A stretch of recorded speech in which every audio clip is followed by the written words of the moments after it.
Dobrý den, dnes jsem si do studia na rozhovor pozval firemního bankéře Michala Nováka. Ahoj a díky za pozvání. A pojďme rovnou na první otázku. Jak by tě popsali tvoji kamarádi? Záludná otázka, ale já bych se radši zeptal rovnou jich. Je kreativní, je trochu blázen, je spolehlivý, je zábavný. Je to prostě dobrý chlap. No, to jsou zajímavé odpovědi. A jak vypadá tvůj den ve spořce? Už jste tady měli být 4 minuty, ty magore. Jo, teď už jedu.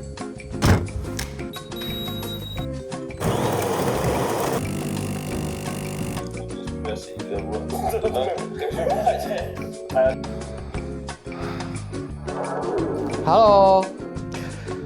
Tak normálně. Telefony, schůzky, klienti. OK. A o čem dokážeš hodiny mluvit bez přípravy? Tak určitě o rybách, o motorce, nejvíc asi o focení a o videu. Tadyhle jsem přines třeba drona svýho a... 3 hours later. Tak asi tak, no. Fajn. Je něco, co by si chtěl říct na závěr?